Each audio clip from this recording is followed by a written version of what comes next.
Welcome to this Lover's Explainer.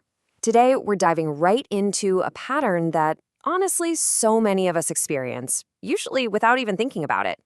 We're going to explore a very specific, incredibly common human behavior.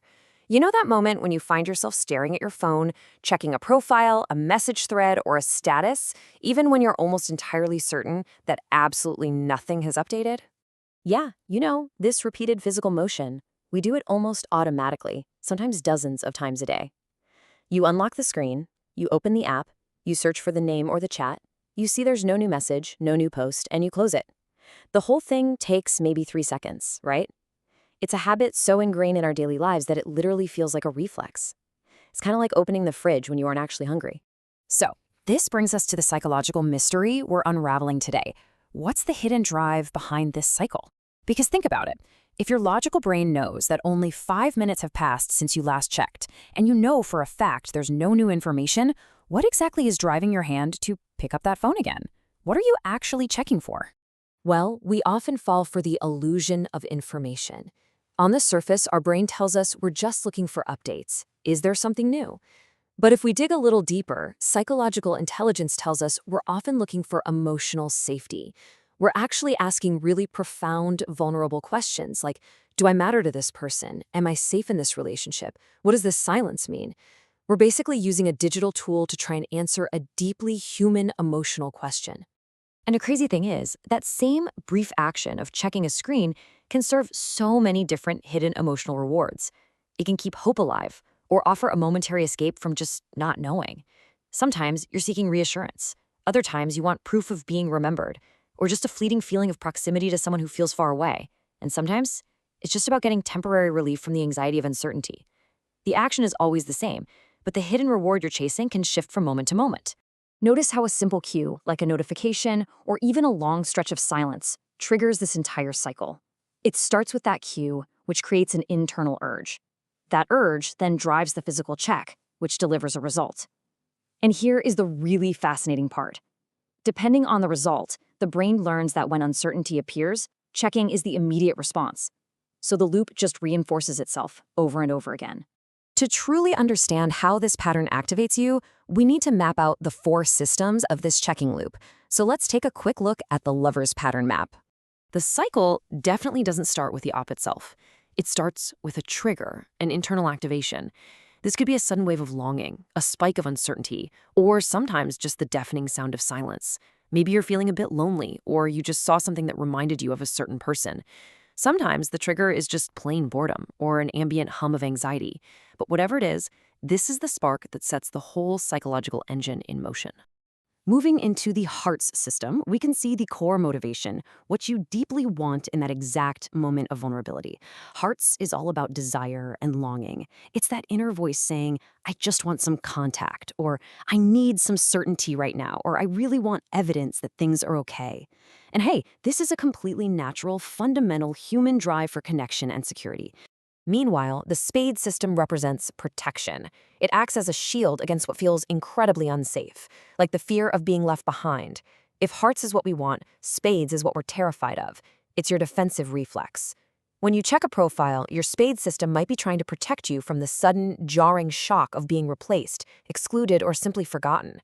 You check so that you won't be caught off guard. Then we hit the diamond system, and this is where things get really tricky.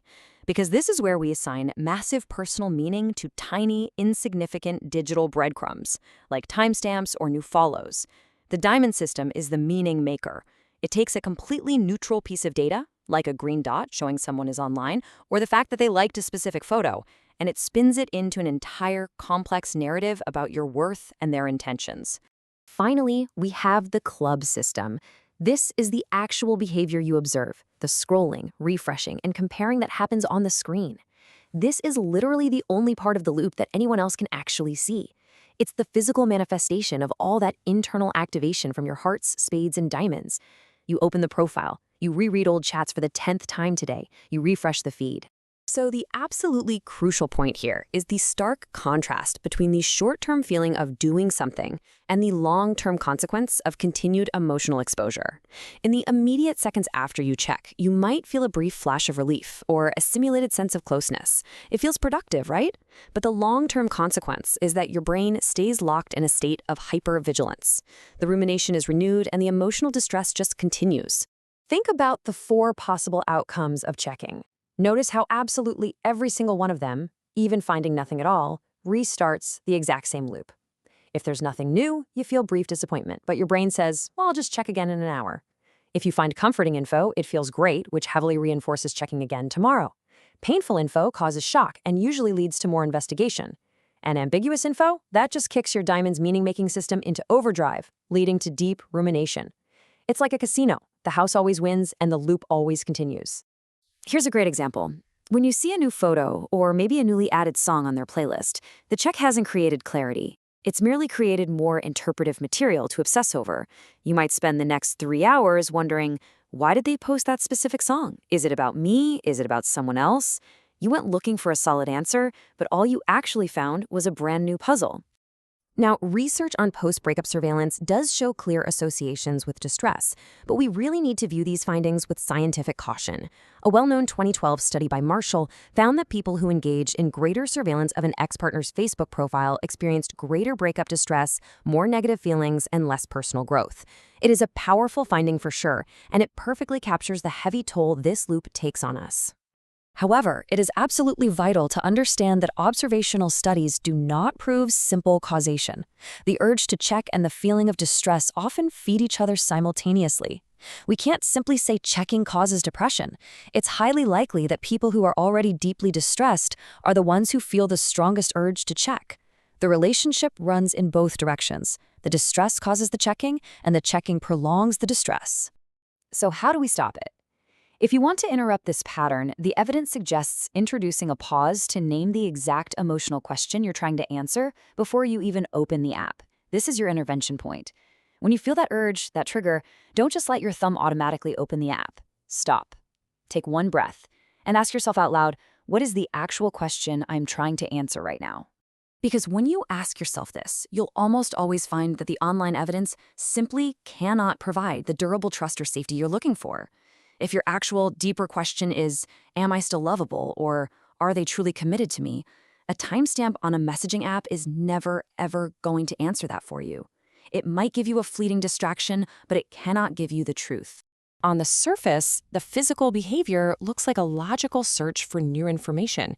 You're treating yourself like a detective, gathering clues, refreshing the page, analyzing all the data points. You're telling yourself a story that you just need to know the facts. But underneath all of that, the psychological pattern may actually be a desperate search for emotional relief. You aren't really looking for data. You're looking for a feeling. You're looking to quiet the anxiety, to soothe the uncertainty, and to momentarily feel okay. Recognizing this difference between seeking information and seeking relief is the absolute key to unlocking this entire pattern. As we wrap up this explainer, I want to leave you with one final reflective question to carry into your real life. The next time you feel that overwhelming urge to check a profile when you know nothing has changed, pause and ask yourself, does this check actually change a decision I need to make today, or is it only delaying the discomfort of letting go? Thank you for joining me for this Lover's Explainer. Understanding the why behind our digital habits gives us the power to step out of the loop and find true emotional safety offline. Until next time, pay attention to the patterns.